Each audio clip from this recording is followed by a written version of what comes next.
Assalamualaikum warahmatullahi wabarakatuh. Waalaikumsalam. Pemirsa, selamat berjumpa kembali di channel Kotia Forum. Channel yang berdedikasi terhadap usaha untuk menguatkan kualitas masyarakat. Saat ini saya sedang berada kembali di Bogor. Sengaja saya menemui Profesor Didin S. Damanhuri untuk mengkonfirmasi terhadap hal-hal yang berkembang saat ini di masyarakat, terutama terkait dengan pemberitaan-pemberitaan yang mungkin menjadi pertanyaan publik.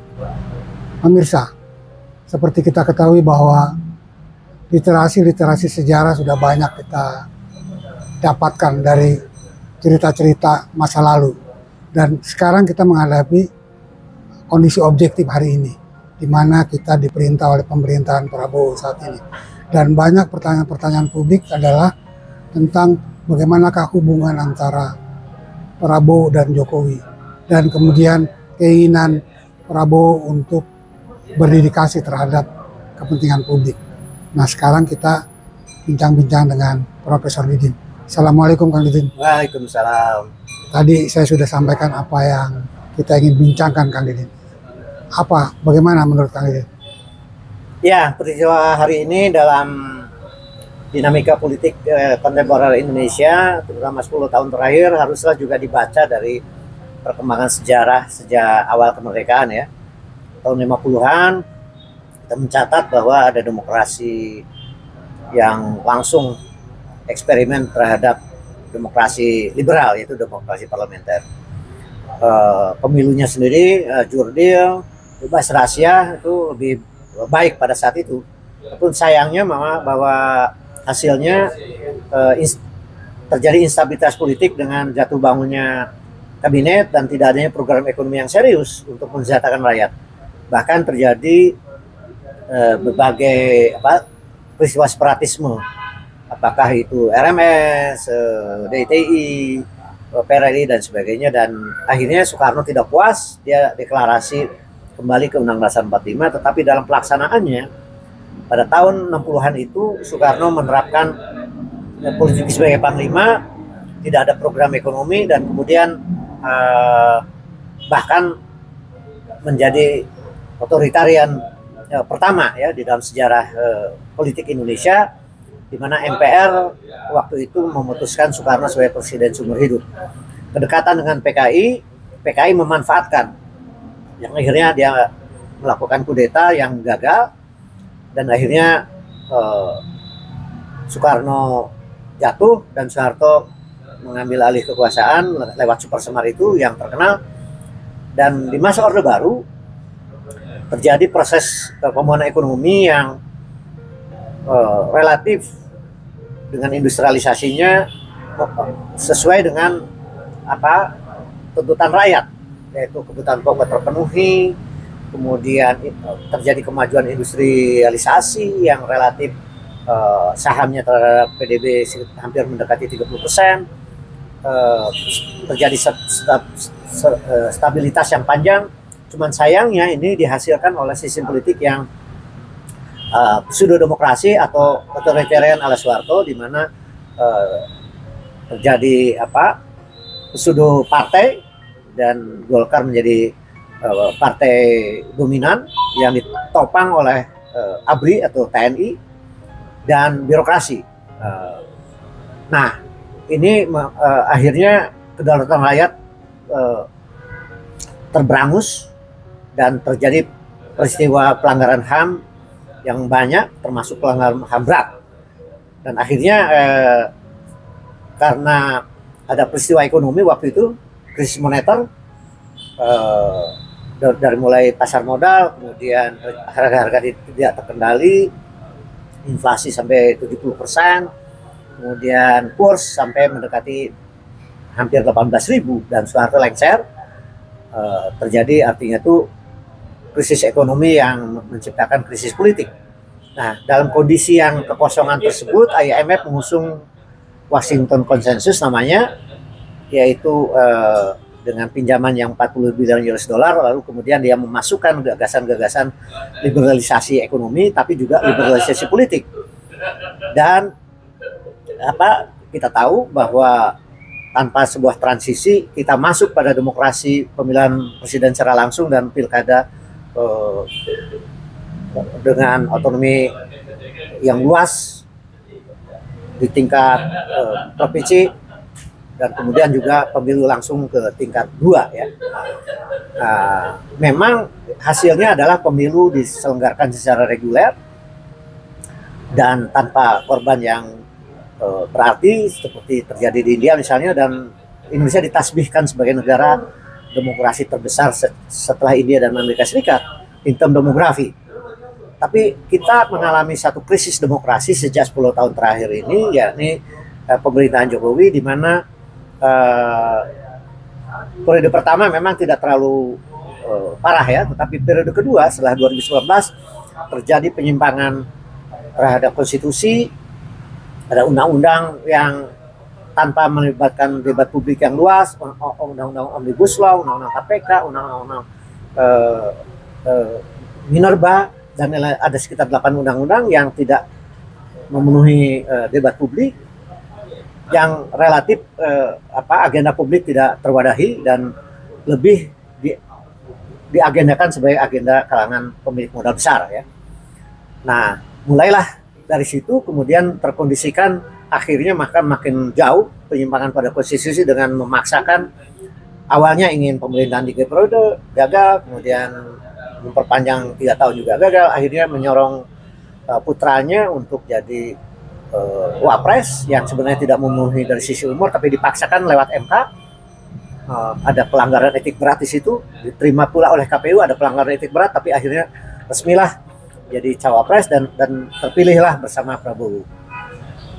Jadi keadaan ekonomi makin parah, di mana ketimpangan ekonomi misalnya disampaikan oleh Oxfam, 4 orang sama dengan 100 juta penduduk, kemudian 10% orang terkaya sama dengan 75,3% kekayaan nasional, dan orang-orang super kaya menurut Bank Indonesia itu terjadi quantum leap rekeningnya, sementara kelompok bawah itu makin turun daya belinya. Dan Jokowi membangun kekuasaannya dengan kriminalisasi. Gimana tuh, Kang? Nah, untuk menjalankan kekuasaannya ini yang paling parah adalah dia mengorbankan pilar demokrasi yang paling penting, yaitu supremasi hukum. Jadi setiap event yang kira-kira lawan politik bisa menghadangnya, lalu dipakailah instrumen hukum untuk melumpuhkan kekuatan politik lawan. Dan itu banyak sekali kasusnya. Baik dalam rangka menghadapi oposisi waktu legislasi yang tidak memenuhi debat publik dan konstitusi, maupun misalnya terutama yang paling parah tadi menghadapi kekuatan-kekuatan yang ingin menggagalkan 3 periode, menggagalkan Gibran sebagai cawapres. Itu kekuatan-kekuatan politik atau elit-elit politik tertentu yang menghadangnya, itu kemudian dibuka persoalan hukum yang bersangkutan dan ditersangkakan. Jadi seolah-olah dia membiarkan anak buahnya itu melakukan kesalahan, kemudian pada saatnya dibuka gitu. Ya, itulah ciri yang sangat merusak tatanan demokrasi, yang seharusnya supremasi hukum sebagai pilar penting di dalam proses membangun demokrasi, malahan dibalik. Hukum dipakai untuk melumpuhkan lawan politik. Ini parah sekali. Kemudian pilar yang tadi sudah katakan, kesejahteraan ekonomi masyarakat bawah makin merosot. Kemudian yang lain, kedaulatan rakyat tidak terjadi di dalam proses-proses baik pilpres maupun pilkada, karena kemudian dengan investor politik yang berasal dari para pemilik modal menggiring calon-calon yang memang dikehendaki oleh kalangan pemilik modal, sekaligus juga yang dikehendaki oleh kekuasaan gitu. Alhamdulillah kita sekarang sudah di bawah pemerintahan Prabowo ya. Ya. Cuma Kang, ini kan pertanyaan publik banyak yang mengira-ngira bahwa Apakah Prabowo dikendalikan oleh Jokowi? Bagaimana menurut Profesor Didin? Iya, jadi gini, yang tercengang publik adalah ketika Prabowo memberikan pidato setelah pelantikan.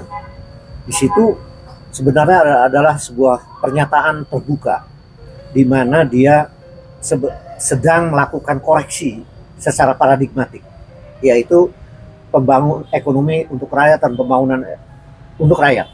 Jadi people center development dengan ingin mengurangi kemiskinan dan korupsi secara signifikan, ingin swasembada pangan dan swasembada energi, ingin agar APBN tidak disalahgunakan oleh kelompok keluarga, pribadi, partai dan sebagainya, dan lain-lain yang makin mengarah kepada kepentingan rakyat. Nah, lalu kemudian ini dituangkan pula di dalam program-program ya, yang awalnya sangat simbolik dan praktis. Misalnya dikeluarkannya pasal-pasal Omnibus Law yang menyangkut ketenagakerjaan diserahkan pada serikat buruh. Kemudian kenaikan upah buruh yang lumayan ya, signifikan 6,5%. Kemudian dibebaskannya utang kalangan UMKM. Ini adalah simbolik bahwa ini adalah orientasinya ke kerakyatan. Kenaikan gaji guru, sampai dia nangis dan sebagainya gitu. Ini simbolik, tapi juga kelihatannya tanda-tanda bahwa makin serius. Tanda-tanda bahwa Prabowo sebetulnya serius ya. Serius. Memperhatikan rakyat ya. Betul. Belum lagi PIK yang sangat luar biasa. Ini adalah diputuskan sebagai proyek strategis nasional oleh Jokowi, tapi kemudian dengan perlawanan dari kalangan civil society yang keras, masyarakat Banten dan lain sebagainya, dipelopori Said Didu, akhirnya ada 3 menteri yang memberi sinyal bahwa ini akan direvisi. Menteri Murwala Sirait mengatakan tidak boleh ada negara dalam negara, Menteri Desa mengatakan bahwa tidak boleh ada pengarahan aparat desa untuk menjarah tanah-tanah rakyat. Lalu satu lagi adalah Menteri ATR bahwa PIK 2 perluasan itu tidak sesuai dengan tata ruang, dan akhirnya belakangan bahwa ini sudah tidak lagi menjadi proyek strategis nasional. Ini adalah satu simbol yang sangat strategik bahwa nggak boleh lagi proyek strategis nasional ditentukan oleh segelintir pemilik modal, tapi harusnya berbasis pada kepentingan rakyat. Ini lagi-lagi ini dari sisi politik adalah mulai ada tanda-tanda juga di mana kenaikan PPN 11 ke 12% itu walaupun tidak seluruhnya dikabulkan, setidak-tidaknya agenda publik dipenuhi dengan kenaikan PPN 11 ke 12% itu hanyalah untuk barang mewah, tapi untuk yang kebutuhan pokok itu tidak dilakukan kenaikan. Jadi ini lebih jelas lagi, walaupun katanya bisa juga akhirnya berdampak pada publik juga ya, walaupun itu barang mewah, itu soal lain. Tapi bahwa orientasi ingin agenda publik itu dipenuhi sudah makin nyata gitu. Itu secara politik, karena itu adalah proses legislasi ya, yang memenuhi keinginan publik. Belum lagi misalnya juga peristiwa yang spektakuler menurut saya, yaitu cawe-cawe Jokowi di pilkada serentak ya, memang akhirnya terpenuhi di Jawa Tengah dan Sumatera Utara. Tapi kalau di Jawa Timur dan Jawa Barat itu relatif netral. Banten ya memang kayak Jawa Tengah, tapi yang menjadi pusat perpolitikan nasional seperti DKI yang dicoba tadinya dikerahkan dengan bansos dan lain sebagainya, akhirnya Pram dan Dul memenangkan 50,07%, yang tadinya mau diadukan oleh RK